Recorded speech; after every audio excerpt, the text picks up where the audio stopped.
Hi, welcome to our channel. இன்றைக்கி நம்ம சேனலில் தீபாவளி ஸ்பெஷல் ஸ்வீட் தான் பார்க்க போகிறோம். நம்ம எல்லாருக்குமே ரொம்ப பிடிச்ச பாதுஷா ரெசிபி தான் பார்க்க போகிறோம். பாதுஷா மைதா மாவில் தான் செய்வாங்க. இன்றைக்கி நம்ம கோதுமை மாவில் எப்படி செய்கிறதுன்னு பார்க்கலாம். அதுக்கு 1 கப் கோதுமை மாவு எடுத்துக்கோங்க. இதில் 2 ஸ்பூன் சர்க்கரை சேர்த்துக்கணும். 2 பிஞ்ச் உப்பு சேர்த்துக்கலாம். ஒரு 1/4 spoon baking soda, 1/4 spoon baking powder, 2 spoon நல்லா கெட்டியான தயிர் சேர்த்துக்கோங்க. நம்ம போட்டிருக்க தயிர், பேக்கிங் பவுடர், பேக்கிங் சோடா இதெல்லாம் சேர்ந்து ரியாக்ட் ஆகி தான் பாதுஷா நல்ல லேயராக வரும். நல்ல கடையில் வாங்குகிற மாதிரி இருக்கும். இப்போ இது கூடவே 2 ஸ்பூன் நெய் சேர்த்துக்கலாம். நீங்கள் நெய்க்கு பதில் டால்டா கூட சேர்த்துக்கலாம். ஆனால் நெய் சேர்த்தா வாசனை ரொம்ப நல்லாயிருக்கும். இப்போ இது எல்லாத்தையும் நல்லா பிசைஞ்சு எடுத்துக்கலாம். நம்ம போட்டிருக்க ஐட்டம்ஸ் எல்லாமே நல்லா ஒன்று சேர்ந்து வர அளவுக்கு நல்லா பிசைஞ்சு எடுத்துக்கலாம். பாருங்கள், எல்லாம் ஒன்று சேர்ந்து இந்த மாதிரி உதிரி உதிரியாக வந்திருக்கு. இப்போ இதில் கொஞ்சம் கொஞ்சமாக தண்ணி ஊற்றி நம்ம பிசைஞ்சு எடுத்துக்கணும்.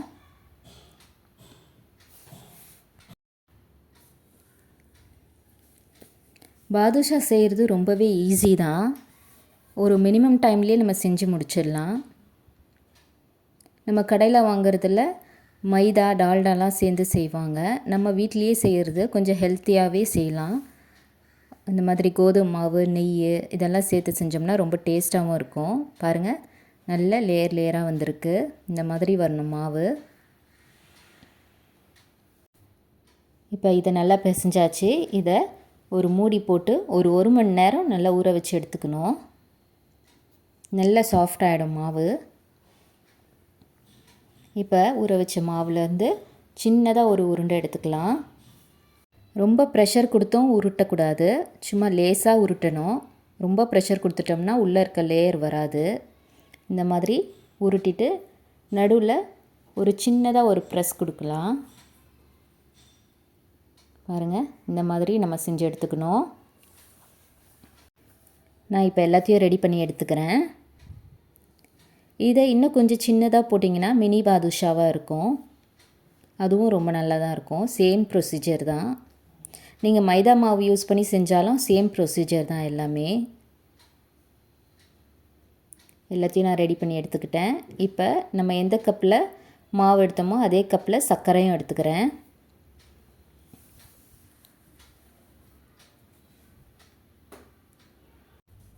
அதே கப்பில் தண்ணியும் எடுத்துக்கிறேன். இப்போ இது எல்லாத்தையும் சேர்த்து நல்லா கொதி வரணும். இதில் லைட்டாக அழுக்கு வரும். அதை நம்ம ஒரு ஃபில்ட்ரு வச்சு அதை ஃபில்ட்ரு பண்ணி எடுத்துக்கலாம். லைட்டாக பிசு பிசுப்புன்னு வரும். கம்பி பதம்லாம் இதுக்கு தேவையில்லை. லைட்டாக பிசு பிசுன்னு இருக்கும்போதே நீங்கள் ஒரு 1/2 லெமன் ஜூஸும் ஏலக்காய் தூளும் போட்டு இறக்கிடலாம். நான் அதை காட்ட மறந்துட்டேன். இப்போ லைட்டாக எண்ணெய் சூடாகணும். ரொம்ப ஹை ஃப்ளேம்லலாம் இருக்க வேண்டாம். லோ ஃப்ளேமில் வச்சு லைட்டாக எண்ணெய் சூடானதும் நம்ம எடுத்து வச்சுருக்க பாதுஷாவெல்லாம் இதில் சேர்த்துடலாம்.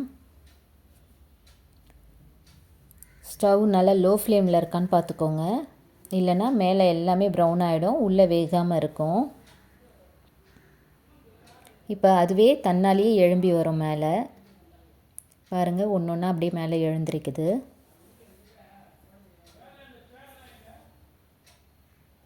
பார்த்திங்கன்னா எல்லாமே மேலே வந்துடுச்சு. இப்போ இது எல்லாம் ஒரு சைடு நல்லா வெந்ததுக்கப்புறம் நம்ம இன்னொரு பக்கம் திருப்பி போட்டுடலாம். இது நம்ம கடைசி வரைக்கும் லோ ஃப்ளேம்லேயே வச்சு தான் குக் பண்ணோம். அப்போ தான் ஃபுல்லாக வெந்து வரும். இப்போ இது எல்லாத்தையும் ஒரு சைடு நம்ம நல்லா திருப்பி போட்டுக்கலாம்.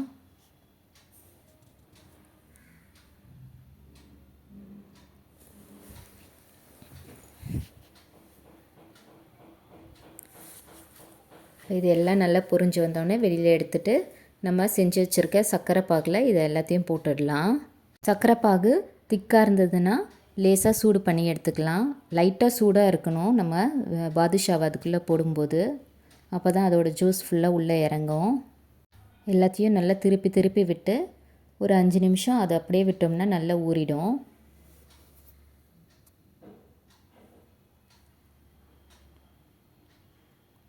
நம்மளோட பாதுஷா சூப்பராக ரெடி ஆகிடுச்சு. இப்போ நம்ம இதை ஒரு பிளேட்டுக்கு ட்ரான்ஸ்ஃபர் பண்ணிடலாம்.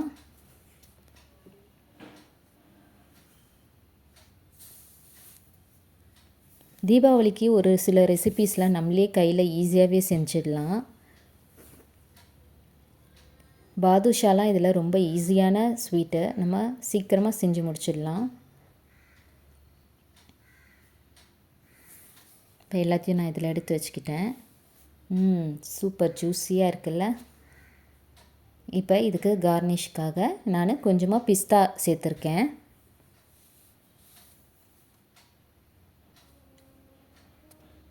உங்கள்கிட்ட என்ன நட்ஸ் இருக்கோ அதை சேர்த்துக்கோங்க. இல்லைனா ப்ளெயினாக விட்டால் கூட ஒன்றும் பிரச்சனை இல்லை, நல்லா தான் இருக்கும்.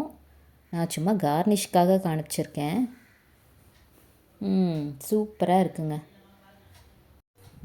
நான் ஒன்று எடுத்து காமிக்கிறேன், எப்படி இருக்குன்னு பாருங்கள். நல்லா சாஃப்டாக ஜூஸியாக சூப்பராக இருக்கும். ட்ரை பண்ணி பார்த்துட்டு எப்படி இருந்ததுன்னு சொல்லுங்கள். இந்த வீடியோ உங்களுக்கு பிடிச்சிருந்ததுன்னா லைக் பண்ணுங்கள், ஷேர் பண்ணுங்கள் அண்ட் மறக்காமல் சப்ஸ்கிரைப் பண்ணுங்கள். பை.